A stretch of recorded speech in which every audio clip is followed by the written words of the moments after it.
Halo kaum rebahan, gimana kabarnya? Pada suatu hari dunia ternyata sudah benar-benar hancur dan hanya menyisakan 1% saja manusia yang berhasil selamat setelah peradaban musnah. Hancurnya peradaban manusia ini diakibatkan oleh bencana alam yang sangat dahsyat, yakni jatuhnya meteor-meteor super raksasa dan menghancurkan bumi. Setelah bumi hancur, kualitas udara atau oksigen yang ada di bumi ternyata sudah sangat tidak layak untuk dihirup oleh manusia karena bisa menyebabkan kematian. Oleh sebab itu para ilmuwan dan pemerintah pun memperkerjakan orang-orang dengan keahlian khusus untuk menjadi kurir. Yang mana kurir-kurir ini bertugas untuk mengantar segala kebutuhan masyarakat termasuk pasokan oksigen agar mereka bisa terus bertahan hidup. Ya, itulah gambaran dari sekilas drama yang akan kita bahas kali ini. Dan karena dramanya memang sangat seru bingit, langsung saja kita simak ke alur filmnya. Dan ini dia, Black Knight.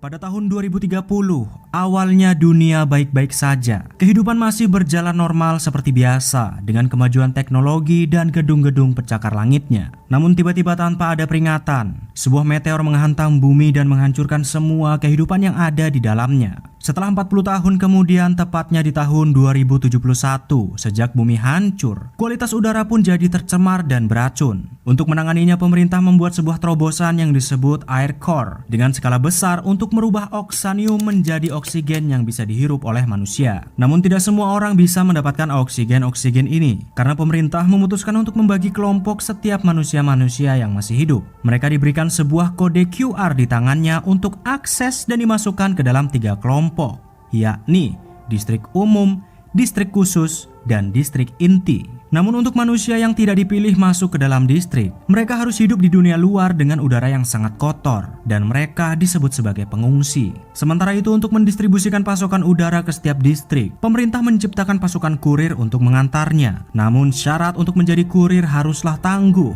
karena setiap kali mengantarkan paket, mereka pasti akan diserang oleh para pemburu yang hendak mencuri pasokan oksigen yang mereka bawa. 택배 기사는 강해야 한다.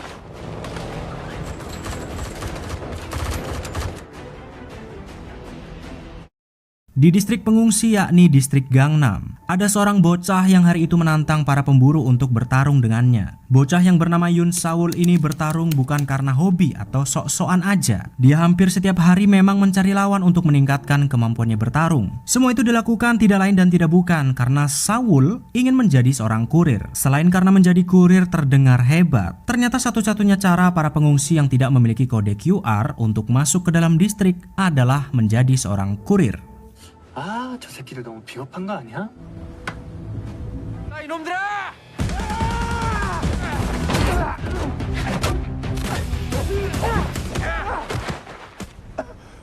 인사원! 잘했어. Sementara itu kita akan beralih ke distrik umum dengan seorang kurir legend dan kurir terbaik yang pernah ada yang dipanggil dengan sebutan 58. Walaupun sebenarnya hari ini adalah hari cutinya, tapi dia tetap bekerja seperti biasa mengantar segala kebutuhan masyarakat termasuk mengganti setiap oksigen yang ada di distrik umum. 왔는가? 예. Namun saat ia masih harus mengantarkan paket yang lainnya, tiba-tiba ada panggilan darurat yang memintanya untuk segera membantu salah satu rekannya yang rupa-rupanya di luar distrik. Rekan sesama kurirnya dengan sebutan 57 sudah dikepung oleh para pemburu dan hendak dibunuh. Beruntung saat itu 58 berhasil datang tepat waktu dan menghabisi para pemburu-pemburu itu. 너 오늘 월차 아니었냐?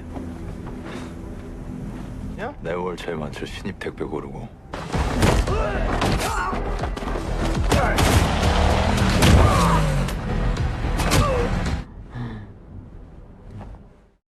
Setelah berhasil menantang para pemburu, Saul yang statusnya sebagai pengungsi diam-diam masuk ke salah satu rumah di distrik umum dengan sangat cerobohnya. Yang rupa-rupanya Saul ini adalah pengungsi yang diselundupkan oleh seorang mayor yang bernama Jung Sul Ah dan hidup bersama mereka. 손들어.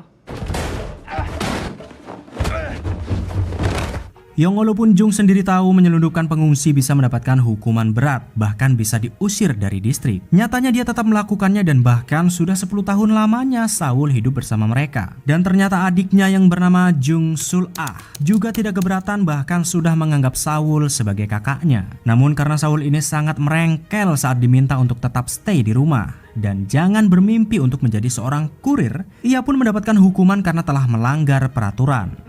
집중 단속 기간이라고 경고했는데 일주일 외출 금지. 에? 실망이야. 좋아.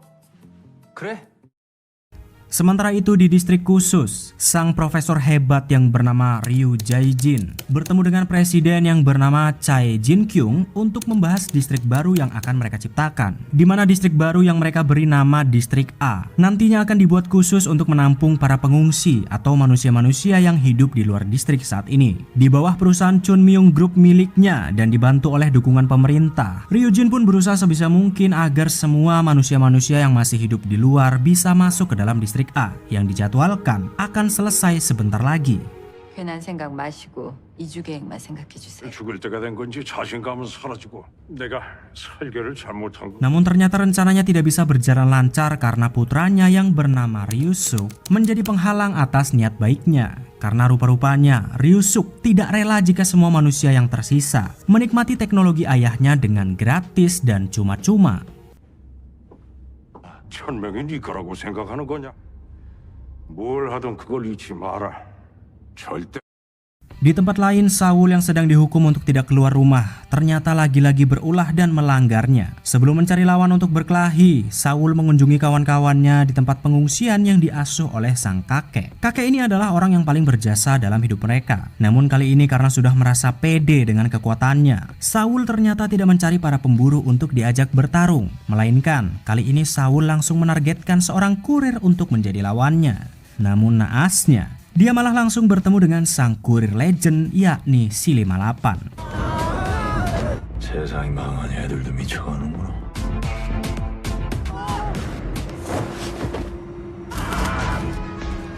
닥치고 한판 붙자.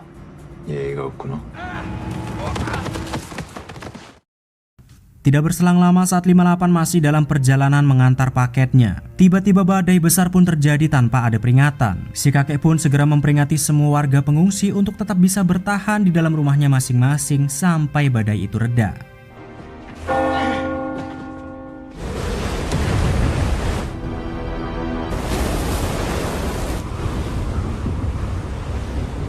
Dan setelah badai reda, dari kejauhan 58 lantas memantau proyek distrik A. Entah apa yang ia lakukan, tapi sepertinya ada sesuatu yang terjadi di proyek tersebut. Karena saat dipantau, ia melihat ada polisi militer yang datang ke sana, yakni Mayor Jung, untuk melihat perkembangan distrik itu. Namun anehnya, walaupun Jung adalah seorang mayor, ia dan timnya bahkan tidak diperbolehkan untuk masuk ke dalam distrik A, yang sepertinya memang ada sesuatu yang disembunyikan di dalam distrik tersebut.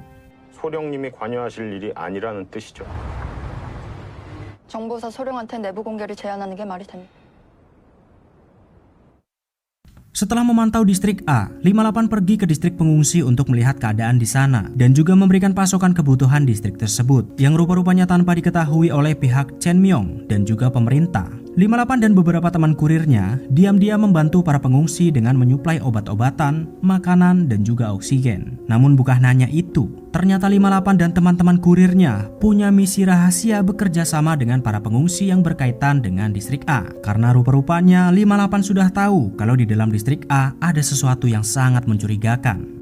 이번엔 장이 가야겠다. A 구역으로 에어코어가 들어왔어.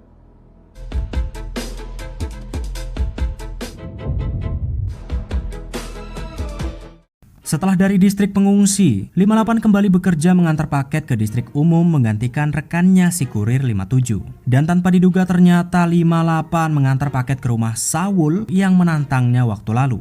Sambil mengintip dari kamar karena sedang dihukum oleh adiknya, Saul pun hanya bisa melihat 58 si kurir legendaris yang selama ini ia idolakan. 요즘 저 사진 한 번만 찍어주시면 안 돼요?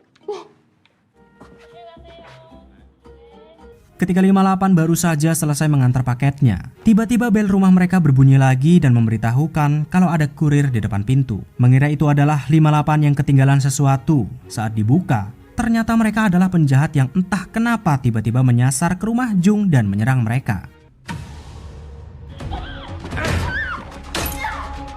Karena sedang dihukum dan dikunci di dalam kamar, Saul pun sekuat tenaga mendobrak pintu agar bisa keluar dan membantu adiknya. Sambil berusaha melawan satu persatu para penjahat itu, Saul pun sangat kewalahan karena mereka menggunakan senjata dan menembaki dengan sangat brutal. Hingga tanpa disadari karena saking fokusnya untuk melawan mereka, ternyata adiknya Sul-ah harus tewas karena terkena beberapa tembakan. Dan bahkan ketika Saul berpaling dari penjahat-penjahat itu, ia pun juga harus menyusul adiknya setelah ditembak tepat di bagian kepalanya.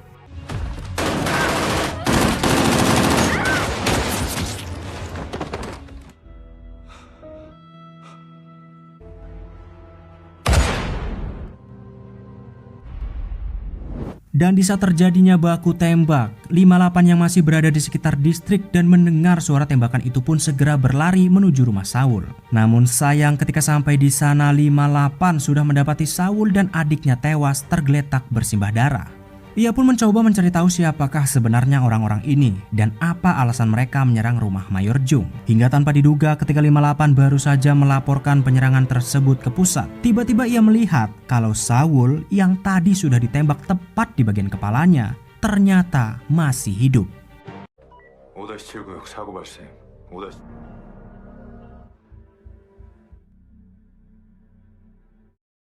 Beberapa jam kemudian, Jung yang baru saja selesai bertugas pulang karena mendapati kabar buruk rumahnya telah diserang. Namun anehnya, saat sampai di rumah, Jung hanya mendapati jasad adiknya yang tergeletak dan jasad-jasad para penjahat lainnya termasuk Saul tidak ada di sana. Menggunakan teknologi canggih dan mensimulasikan seluruh ruangan, Jung pun akhirnya mengetahui sepertinya ada orang yang telah memindahkan semua jasad-jasad para penjahat itu.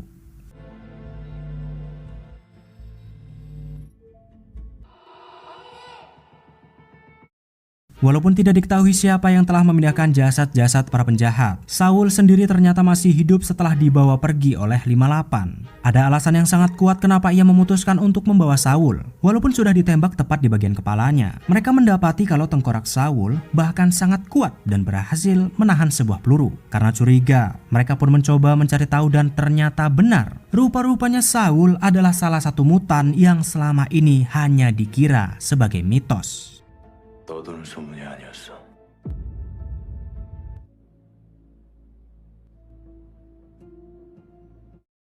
Beberapa hari kemudian 58 dipanggil ke distrik khusus untuk bertemu Jung dan menjelaskan apa yang sebenarnya terjadi saat penyerangan. Karena ternyata Jung malah mencurigai 58 juga terlibat dalam penyerangan dan mungkin dia adalah kelompok dari penjahat-penjahat itu.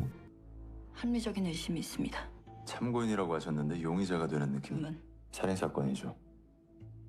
Namun karena tidak ingin dituduh sebagai tersangka, 58 pun menjelaskan semua kejadiannya kalau saat ia tiba, adiknya dan juga para penjahat-penjahat itu sudah tewas. Jung pun mengaitkan penyerangan tersebut dengan kasus penculikan yang saat ini sering terjadi di distrik umum. Namun rupa-rupanya Jung tidak berani bertanya tentang jasad Saul yang juga menghilang dari TKP. Ya tentu karena memang Saul adalah pengungsi yang diselundupkan oleh Jung selama 10 tahun ini. 몇 명이었죠? 시체가 사라지기라도 했습니까? 우스워 보입니까? 지금 날 우습게 보는 것 같은데 오늘은 여기까지 하시죠. Namun setelah Jung menginterogasi 58 dan kembali ke rumah, ternyata Saul sendiri sudah berada di sana yang sepertinya ia kabur saat sudah tersadar. 떨어져 사라져서 고마워.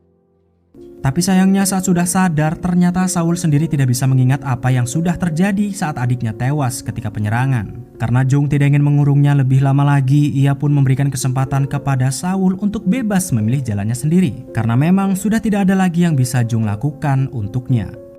내가 지켰어야 했는데. 전부 감사했습니다. 가끔 들릴 테니까. Namun setelah diberi kebebasan oleh Jung, bukannya mengejar cita-citanya menjadi kurir, Saul malah pergi menemui para pemburu untuk menyerahkan nyawanya. Ternyata ia sudah sangat frustasi setelah kehilangan adiknya Sul-ah. Namun beruntungnya, nyawa Saul masih sempat tertolong karena teman-temannya yang datang mencarinya.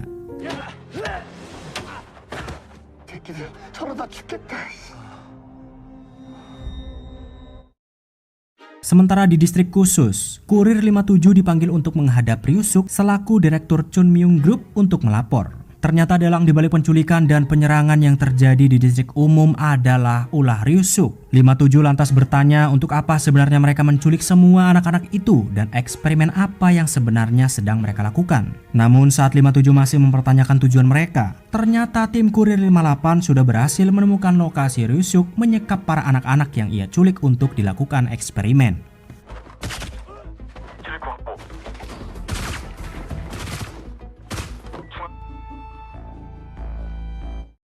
Dan ternyata alasan Ryusuk menculik anak-anak itu adalah untuk membuat eksperimen demi mencari obat untuk menyembuhkan penyakitnya. Belum diketahui Ryusuk ini sedang sakit apa. Namun walaupun ayahnya waktu lalu sudah memperingatkannya untuk tidak melangkah lebih jauh lagi atas perbuatan ilegalnya, nyatanya Ryusuk sendiri tetap kekeh dan akan terus melanjutkan eksperimen itu demi mendapatkan obat untuk penyakitnya. 여기 내려온 순간부터 난 아무도 믿지 않는다. 죽어가는 걸 모르니 미칠 수밖에요. Di sisi lain, Jung yang terus mencari siapakah orang-orang yang telah membunuh adiknya, ternyata berhasil menemukan si Kurir 57 sebagai kunci dari setiap kasus penculikan di distrik umum. Namun di saat yang bersamaan ketika 58 baru saja sampai di gudang, ternyata tidak sengaja ia melihat si Kurir 57 yang hendak bunuh diri. Rupa-rupanya ia memutuskan untuk bunuh diri karena tidak mau meneruskan kejahatan Ryusuk menculik semua anak-anak untuk eksperimennya. 58 yang juga sudah mengetahui kalau Ryusuk adalah dalang dibalik semua penculikan pun meminta 57 untuk memberitahukan eksperimen apa yang sebenarnya sedang mereka lakukan. Namun sayang belum sempat ia berbicara, ternyata Ryusuk telah membunuhnya dari kejauhan. 저만 죽으면 돼요? 아는 것들은 거 아무거나 다 생체 실험을. 뭐 그럼 별 수 없네. 뭐야? Setelah tewasnya Kurir 57, Chunmyung Group pun menyebarkan selembaran brosur untuk perekrutan kurir baru yang akan diadakan dalam waktu dekat. Tentu kabar baik itu sampai kepada Saul yang sudah menanti-nantikan kesempatan ini sejak lama. Dan karena tidak bisa melewatkan kesempatan yang sangat langka untuk menjadi seorang kurir, tanpa pikir panjang, Saul bergegas pergi ke dunia luar untuk bertemu langsung dengan 58. Yang dimana Saul berniat untuk meminta Kurir 58 sang legendaris agar mau melatihnya. 이번 등장은 신선하네.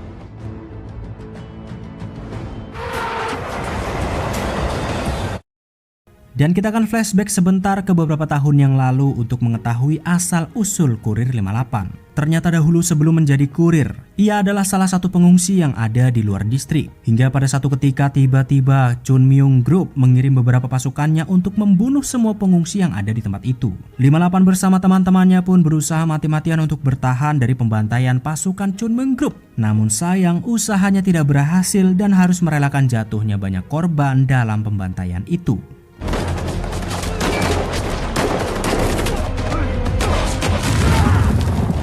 다 태워버리라는 명령이다.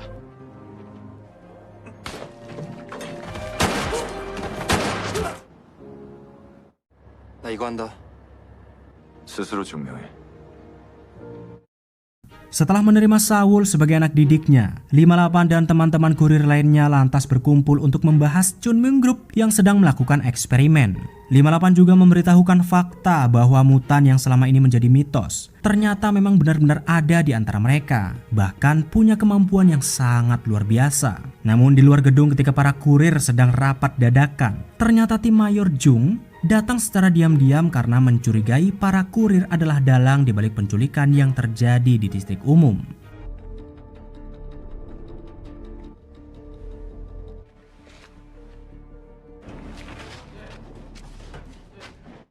Karena tidak ingin dituduh sebagai dalang atas kasus penculikan yang terjadi, 58 pun terpaksa memberitahukan rahasia yang selama ini diketahui oleh mereka tentang Chunmyung Group yang sedang melakukan eksperimen di dalam distrik A. 58 juga memberitahukan ciri-ciri kelompok penjahat ini untuk mempermudah Jung menangkapnya, yakni di leher mereka ada sebuah lambang tato berbentuk segitiga pada setiap anggota. Namun Jung tidak akan mudah menangkap penjahat-penjahat itu, karena Ryusuk pasti akan meledakkan otak mereka ketika salah satu dari anak buahnya tertangkap. seperti kasus si kurir 57. 납치 사건은 일반 구역에서만 일어난 게 아닙니다.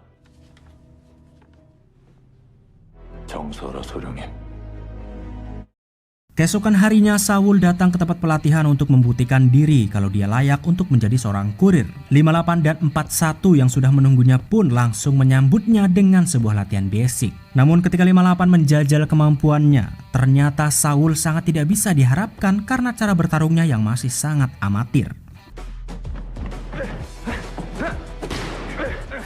셋, 넷.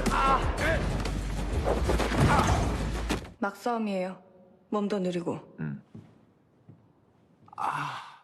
Setelah selesai masa percobaan, Saul lantas pergi ke tempat pendaftaran untuk mendaftarkan dirinya sebagai kurir. Dengan ratusan calon peserta, mereka nantinya akan diseleksi dan hanya akan ada satu orang yang lolos untuk menggantikan kurir 57 yang sudah tewas. Namun setelah Saul lolos di seleksi pendaftaran, saat hendak mengisi data-data dirinya, ia sangat ragu untuk memberitahukan siapa namanya dan juga keluarganya. Yang akhirnya, identitas Saul pun keluar dengan panggilan 34.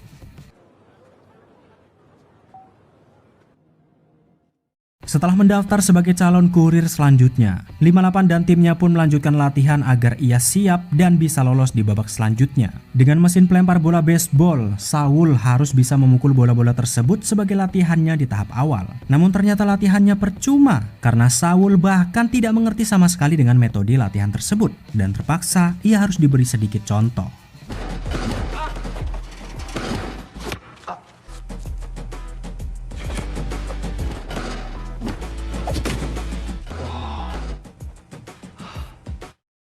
Sambil terus dilatih oleh 58 setiap harinya, yang walaupun tidak kunjung melihat hasil yang signifikan, ternyata saat mengikuti seleksi di hari pertama, Saul bisa menghadapi semua peserta di kelompoknya dengan agak kesulitan. Di mana di babak penyisian pertama ini semua peserta akan diadu saling bertarung per kelompok untuk mendapatkan satu pemenang. Dan dari satu orang yang berhasil bertahan di babak ini, nantinya akan masuk ke babak selanjutnya di penyisihan semifinal. Dan yang walaupun agak kewalahan, ternyata Saul berhasil bertahan dari babak penyisihan pertama. 속도 좀 높이자.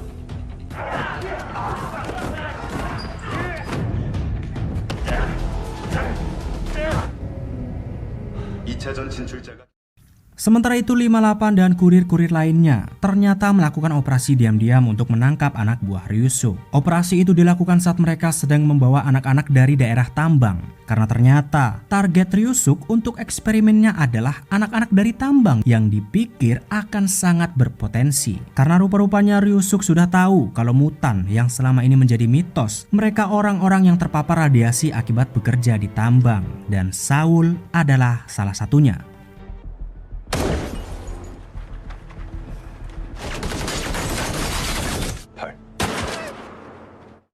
Beberapa hari kemudian, babak kedua alias semifinal pun dibuka untuk menentukan siapa yang terbaik di antara mereka. Pihak pemerintah, militer, dan juga kurir diundang untuk menyaksikan tahap semifinal perekrutan kurir selanjutnya, termasuk 58. Dan kali ini semua peserta harus melakukan simulasi mengantar paket untuk menentukan pemenangnya. Namun simulasi ini tidaklah mudah, karena semua peserta akan dihadapkan dengan bahaya yang sesungguhnya, di mana pihak Chun Myung Group melepaskan beberapa pemburu untuk menghadang mereka di tengah jalan. Yang mana pemburu-pemburu ini akan diberikan imbalan bisa mendapatkan kode QR dan masuk ke dalam distrik jika berhasil selamat dari babak simulasi kali ini.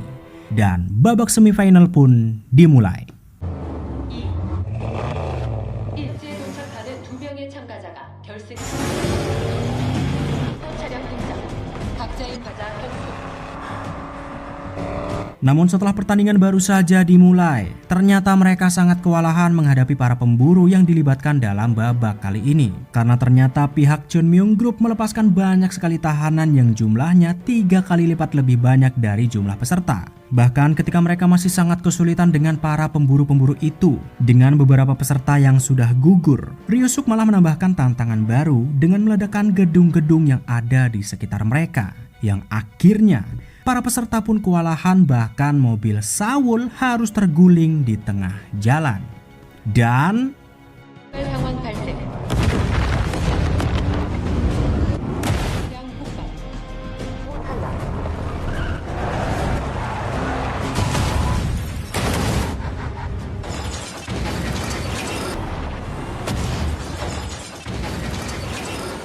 Setelah beberapa peserta tersingkir, Saul yang mobilnya ringsek berlari mencoba membawa paketnya menuju garis finish. Namun bukannya terus berlari, Saul malah memutuskan untuk membantu peserta lainnya yang saat itu mobilnya terprosok dan sedang diserang oleh para pemburu.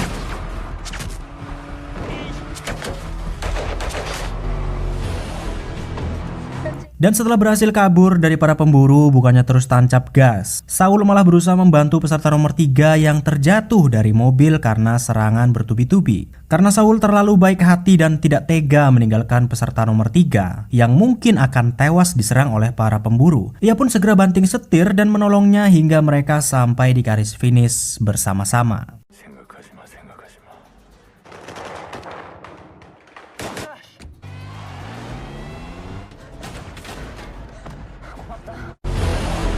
선 통과. Namun karena terlalu naif dan baik hati, Saul malah didiskualifikasi saat mencapai finish. Ternyata yang dihitung masuk ke finish adalah si nomor 3, karena Saul tidak memenuhi syarat sebab ia mencapai garis finish bukan dengan mobilnya sendiri, dan terlebih lagi paketnya yang sudah rusak ketika ia sampai di sana. 8번 차량 참가자는 실격입니다. 무슨 소리야? Namun beruntung ketika hendak masuk ke dalam babak final, ternyata peserta nomor 3 mengundurkan diri karena tangannya ternyata patah akibat serangan para pemburu. Tim Kurir 58 pun turut menghasut panitia untuk memasukkan Saul ke babak final karena jasanya menolong rekan sesama kurir saat di babak final waktu lalu. Dan akhirnya Saul pun bisa lolos masuk ke putaran final. 나 결승 간다.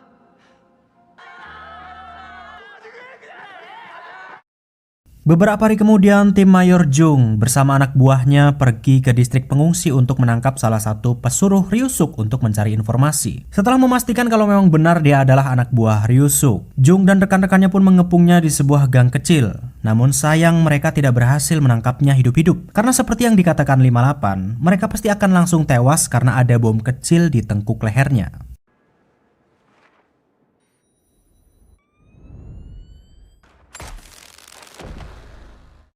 Sementara itu Saul yang sudah masuk ke babak final lantas dibawa ke distrik khusus untuk persiapan melawan Jo Gyungnam. Diawasi oleh Kurir 41 sebagai mentornya, Saul mempersiapkan semua yang ia butuhkan untuk bisa menang di babak final ini. Dan karena babak final sangat menarik perhatian semua orang dari berbagai distrik, Ryusuk sudah mengatur rencana selanjutnya untuk relokasi di distrik A. Namun sayangnya, rencana Ryusuk tersebut diketahui oleh tim 58 dan mereka pun berhasil menghancurkan pembangkit listrik yang akan digunakan untuk relokasi di distrik A. 미친 난민 새끼가 확.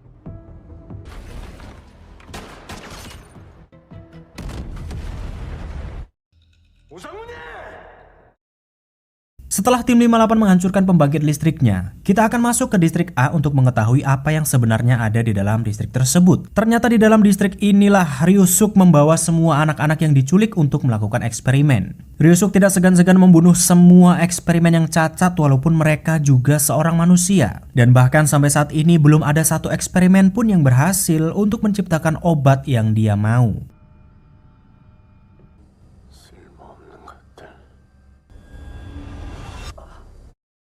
Dan begitu harinya tiba, saat babak final akan berlangsung, Ryusuk ternyata memutar pertandingan itu secara live untuk para pengungsi. Tidak tanggung-tanggung, Ryusuk bahkan membagikan hadiah berupa makanan dan oksigen gratis untuk para pengungsi yang mau menonton pertandingan itu secara live di tempat yang sudah ditentukan. Namun ketika si kakek mendengar kalau menonton di luar bisa sangat menguntungkan mereka, ternyata ia tidak tergiur sama sekali dan meminta semua anak-anak asuhnya untuk tetap menonton di rumah saja.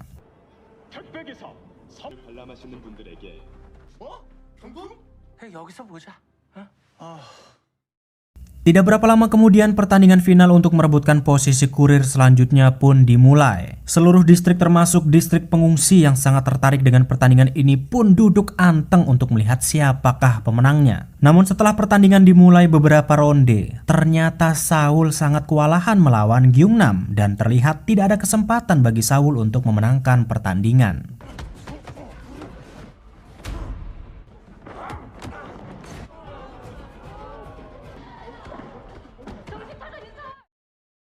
Sementara di tempat lain, 58 yang berhasil menangkap salah satu anak buah Ryusuk sangat kaget mendapati fakta tentang para pengungsi yang diminta untuk berkumpul menonton pertandingan secara live. Ternyata setelah diselidiki dari ponsel anak buah Ryusuk, di dalamnya ada perintah kalau mereka akan membantai dan menghanguskan para pengungsi yang sudah mereka kumpulkan. Ternyata iming-iming makanan dan oksigen adalah untuk memancing para pengungsi agar berkumpul dan Ryusuk bisa membantai mereka sekaligus.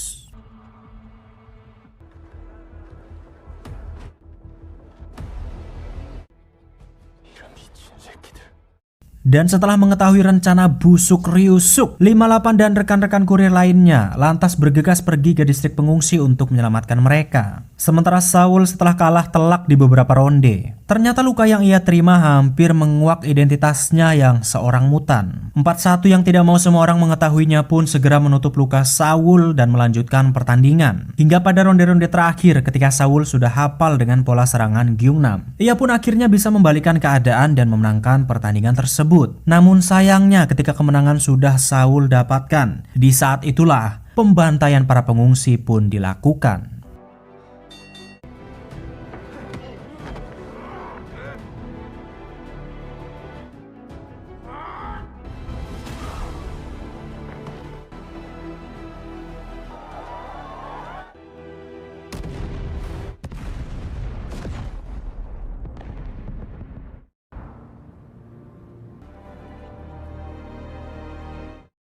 Setelah para pengungsi dibantai, Saul yang memenangkan pertandingan itu akhirnya resmi menjadi warga distrik dan menjadi kurir. Namun pertandingannya itu ternyata membuat gaduh semua warga distrik, karena kini semua orang tahu kalau Saul adalah seorang mutan. Ryusuk yang tahu tentang kondisi Saul pun tentu sangat senang bukan main, karena setelah sekian lama akhirnya ia mendapatkan mutan yang sangat sehat yang bisa mendapatkan obat untuk penyakitnya. 바로 실험실로 보내는 게 좋지 않겠습니까? 5-7 신분 등록이 완료됩니다. Di sisi lain, 58 yang tidak bisa membiarkan Ryusuk terus-terusan membantai para pengungsi. Ia lantas memanggil Saul untuk memberitahukan semua kebenarannya. 58 pun menceritakan semua yang terjadi ketika ia sedang bertanding, yakni pembantaian besar-besaran yang dilakukan oleh Ryusuk, dan juga rencana mereka para kurir yang akan menghentikan tindakan brutal Chunmyung Group tersebut. Dan setelah mengetahui semua kebenarannya, Saul pun diminta untuk memutuskan apakah ia akan ikut andil dalam rencana para kurir untuk menumbangkan Chunmyung Group atau hanya berdiam diri saja ketika para pengungsi dan sahabatnya dibantai habis-habisan oleh Ryusuk. 우리가 같이 갈지는 네가 결정해. 우린 그걸 바꾸려고 하는 거야.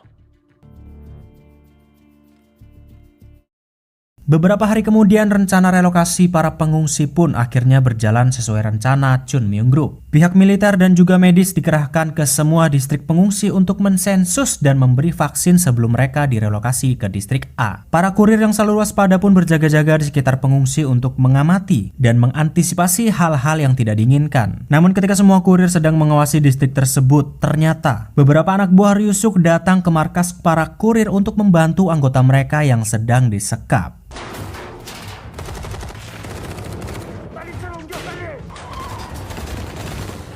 Dan setelah berhasil kabur, ia pun segera melaporkannya kepada tangan kanan Ryusuk, yakni Pak Oh, untuk memberitahukan kalau kurir 58 sudah mengetahui rencana mereka. Namun ada yang aneh ketika ia melaporkan kejadian tersebut, karena rupa-rupanya Pak Oh sendiri tidak pernah mengutus anggota lain untuk menyelamatkannya. Yang ternyata semua itu adalah rencana 58 untuk bisa menangkap langsung Pak Oh dan juga Ryusuk.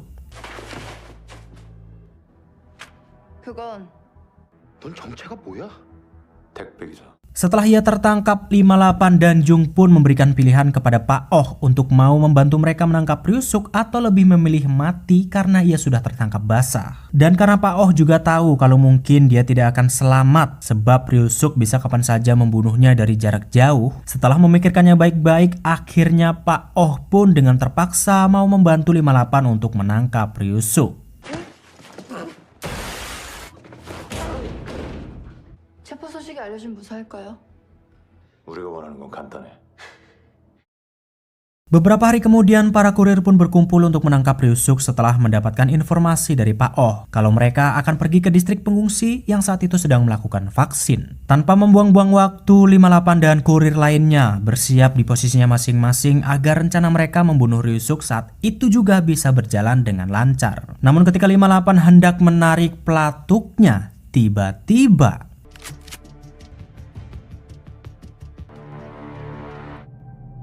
총 버려.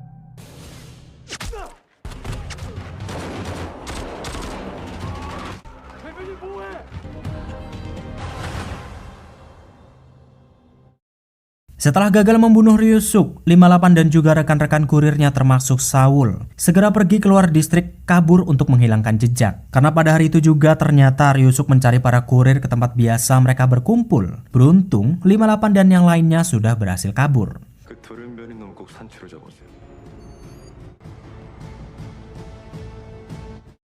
Sementara itu, Jung Sul-ah pergi menemui pimpinan Chun Myung Group, Ryu Jae-jin, untuk memberitahukan perbuatan anaknya yang sudah membantai para pengungsi. Tujuan Jung memberitahukan semua itu adalah agar Ryu Jae-jin bisa segera menghentikan anaknya sebelum semakin jauh. Namun ketika sudah mengetahui kelakuan Ryu-suk, Ryu Jae-jin malah pergi ke distrik pengungsi untuk menemui si kakek. Yang ternyata si kakek ini dahulunya adalah warga distrik yang telah diusir. Entah apa alasan dia sampai diusir. Tapi faktanya, teknologi air core yang selama ini dinikmati oleh semua orang ternyata ciptaan si kakek, bukan Ryu Jae-jin seorang.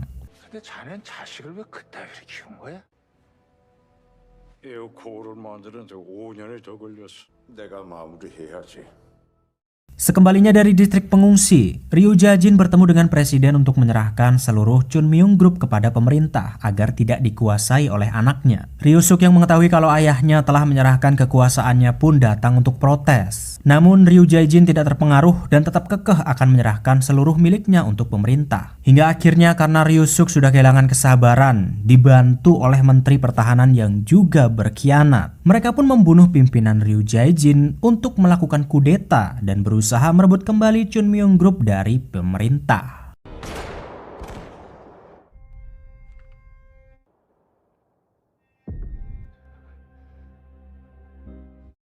Sementara di distrik pengungsi, tiba-tiba banyak sekali warga yang mendadak tewas di tengah jalan tanpa tahu penyebabnya. Ternyata setelah diperiksa, para pengungsi tewas akibat vaksin yang diberikan kepada mereka. Rupa-rupanya vaksin itu juga salah satu rencana Ryu-suk untuk memusnahkan para pengungsi yang tersisa. 58 dan rekan-rekannya yang sudah mengetahui perihal tersebut pun segera pergi ke lokasi vaksinasi untuk menghentikan tindakan Ryu-suk. Saul yang ikut ke sana juga berusaha menghentikan teman-temannya yang sudah ada di barisan vaksin. Namun sayang, satu teman Saul harus tewas saat mencoba melindunginya.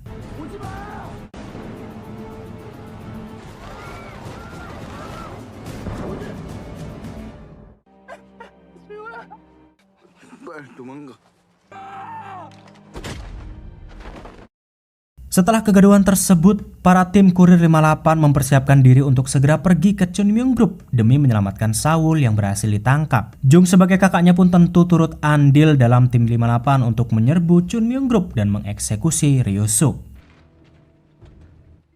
제가 안내하죠.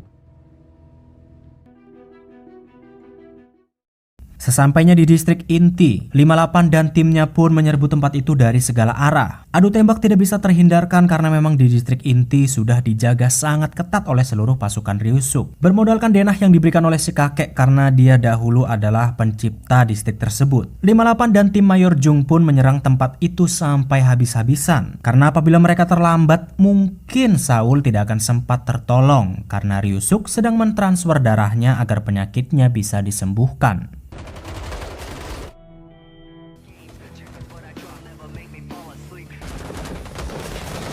Setelah tim 58 dan Jung berhasil melumpuhkan semua pasukan Ryu-suk, ia yang sudah terpojok pun kabur membawa Saul ke dalam bunker distrik inti. Ternyata karena sudah kalah telak, Ryu-suk yang tidak ingin mengakui kekalahannya mencoba menghancurkan air core dan membinasakan semua manusia yang ada di seluruh distrik. Walaupun 58 berhasil datang dan membunuh Ryu-suk, nyatanya kehancuran air core dan distrik inti tidak bisa terelakkan lagi. 넌 죽어서도 용서받을 수 없어.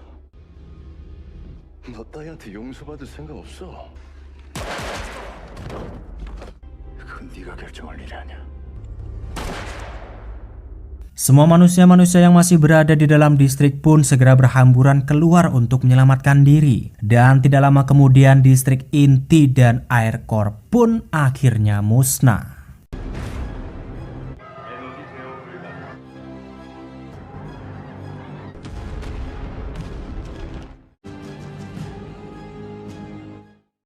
Setelah distrik inti hancur, pemerintah lantas segera membangun ulang distrik agar manusia-manusia yang tersisa bisa kembali melanjutkan hidupnya. Kali ini semua manusia termasuk pengungsi tidak dibeda-bedakan dan masuk ke dalam distrik dengan aman tanpa ada seleksi. Bahkan beberapa bulan kemudian ternyata udara semakin membaik. Manusia tidak lagi ketergantungan oksigen buatan untuk bisa bertahan hidup. Semua itu bisa terwujud karena si kakek yang kembali ikut andil dalam membangun peradaban dengan penelitian yang selama ini sudah ia kembangkan. Penelitian yang selama ini sudah ia kembangkan. Dan karena sudah tidak ada lagi sistem yang mengekang mereka seperti dahulu, serta manusia-manusia yang sudah bisa kembali hidup berdampingan, mereka pun akhirnya mendapatkan kehidupan yang lebih layak. 신속하고 안전한 이주를 위해 하늘도 맑아지고 있지? Dan drama Black Knight tamat. Itulah dia drama keseluruhan dari Black Knight. Semoga bisa menjadi tontonan bagus untuk kalian pecinta drakor. Jangan lupa subrek dan like-nya, karena besok kita akan lanjut ke alur drakor selanjutnya yang tentu masih ongoing. Kalian pasti tahu judulnya. Jadi silahkan dipantengin terus biar nggak ketinggalan film-film seru dan drakor-drakor terupdate selanjutnya.